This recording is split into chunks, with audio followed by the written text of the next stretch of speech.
na lousa do coração, cujo giz é o sentimento, cujo escrevente é o espírito, eu vi no deslumbramento um lindo nome gravado, de 4 letras formado e radiante esplendor. Uma palavra que encerra toda a beleza da terra. Essa palavra era amor.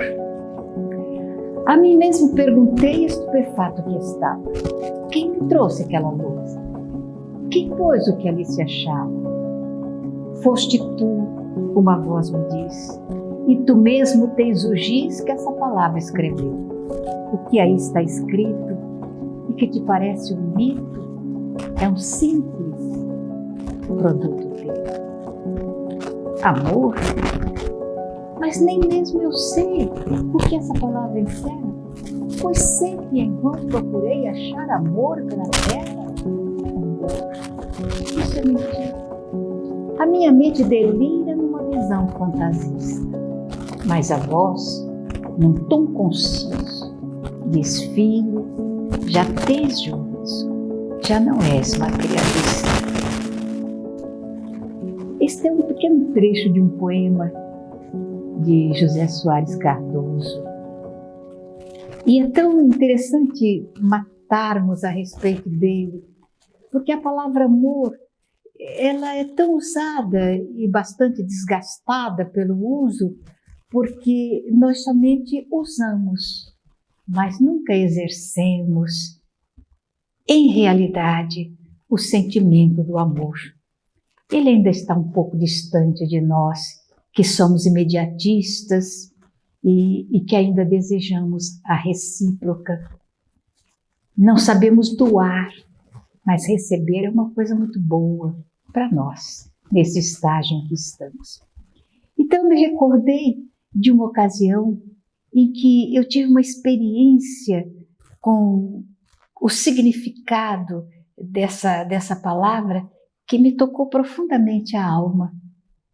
Um período ainda que já vai um bocado distante, pelos cabelos brancos dá para notar, que nós saíamos distribuindo sopa na rua, pela madrugada. Geralmente sopra um vento frio nas madrugadas e a gente levava aquela sopa quente e que distribuíamos para os moradores de rua. E paramos ali no Santo Cristo, aqui no Rio de Janeiro, descendo a rampa, logo na esquina do lado da igreja, nós paramos e o jovem estacionou o carro. Era um Chevette novinho, recém-comprado. Ele estacionou assim na esquina e abriu o porta-mala. Começamos a preparar os copos grandes assim, que a gente enchia de sopa e dava aos homens. Então eles trouxeram, tinham 10 senhores sentados assim no chão, encostados no muro, e alguns deles estavam bem alcoolizados, se mantendo de pé com alguma dificuldade. Então eles se sentaram e nós iríamos começar a distribuir a sopa, quando um deles disse assim: ainda tem mais 3 lá do outro lado da igreja, eles estão dormindo.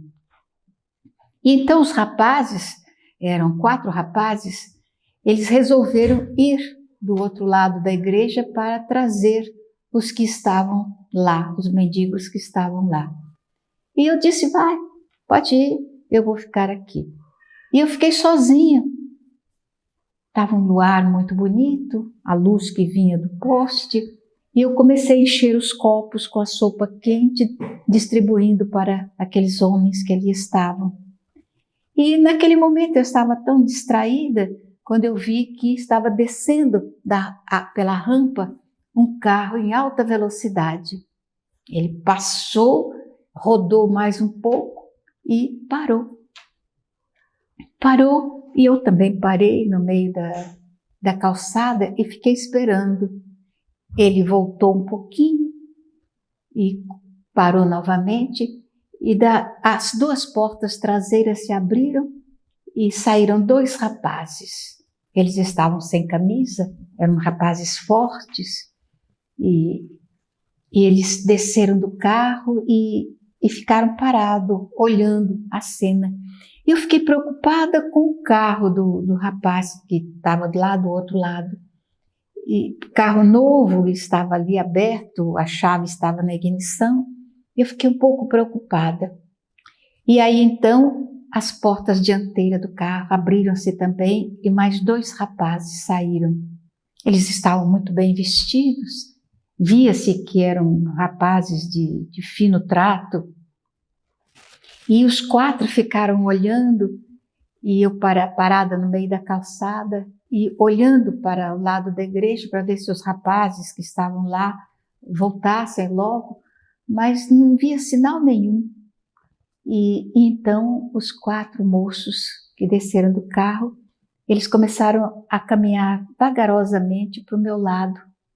E eles caminhavam assim, numa espécie de cunha, que vinha se abrindo assim, os 4, e eu continuei parada na calçada esperando para ver o que ia acontecer.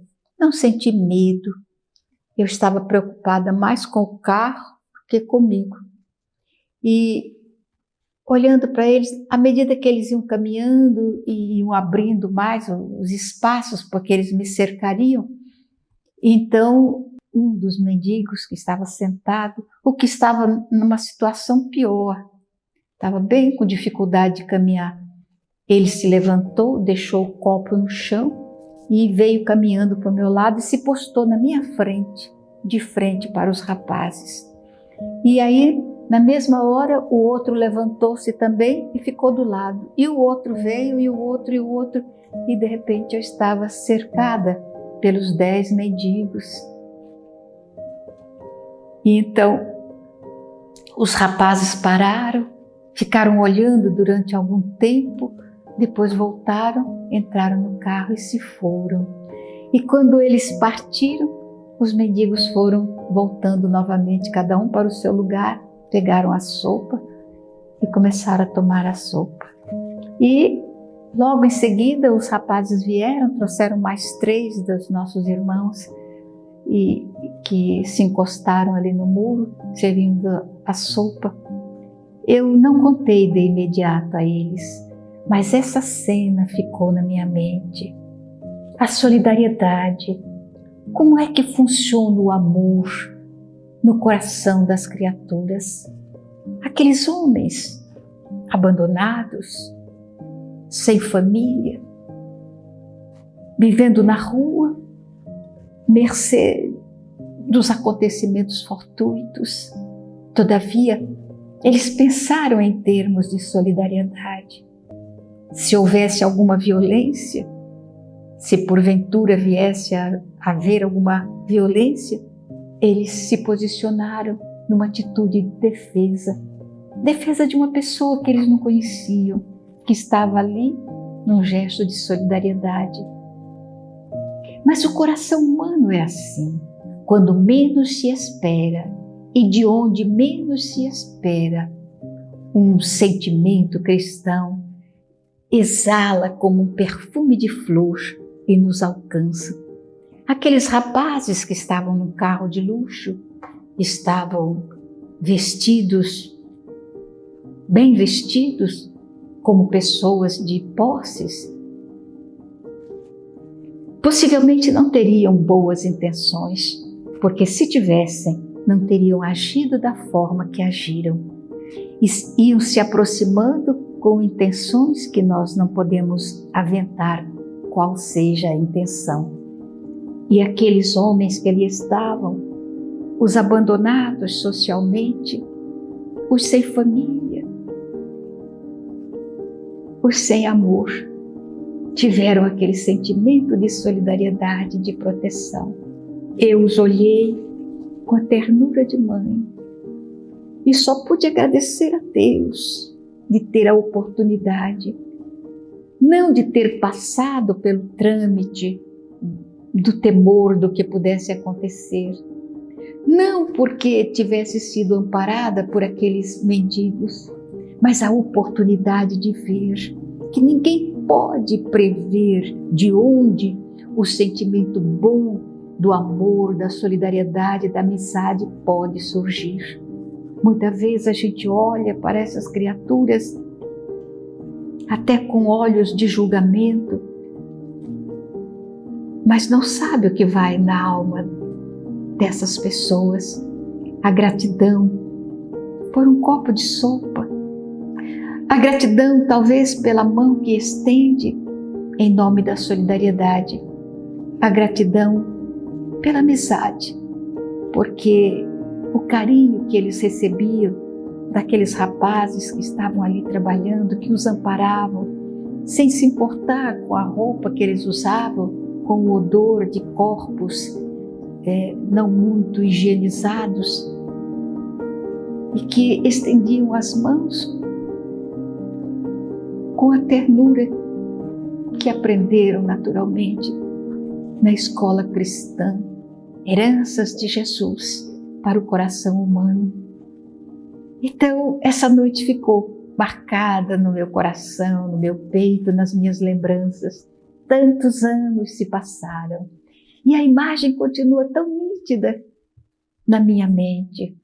Espero que aqueles rapazes tenham tomado rumos diferenciados e aguardo que aqueles homens que possivelmente já tenham partido para o mundo espiritual, que eles continuem a encontrar mãos amigas e que eles possam dar sempre a ternura de corações que sabem ser agradecidos. Você já pensou em ser agradecido? Permita que eu faça uma pergunta para você que está me ouvindo. Permita que eu lhe pergunte, porventura você já agradeceu a sua mãe, a oportunidade que ela lhe deu de viver? Porventura, você já agradeceu ao seu pai ter cuidado da sua existência quando menino, para que chegasse até a idade adulta? Gratidão para com os pais é das primeiras lições que devemos aprender na vida. Depois, gratidão pela esposa que está ao nosso lado, às vezes numa vida não tão feliz, ou então muito feliz, não importa, mas sentir gratidão é a companheira. Agradecer ao marido, a mão amiga que está ao nosso lado. Talvez ele não seja tão fiel como gostaria, mas é o companheiro, o que nós escolhemos e o que está ao nosso lado. Agradecer aos filhos, que são flores da nossa ternura, do nosso amor. Agradecer a eles por ter nos escolhido para sermos seus pais. Gratidão, gratidão a Deus por tudo que temos. Deus abençoe vocês.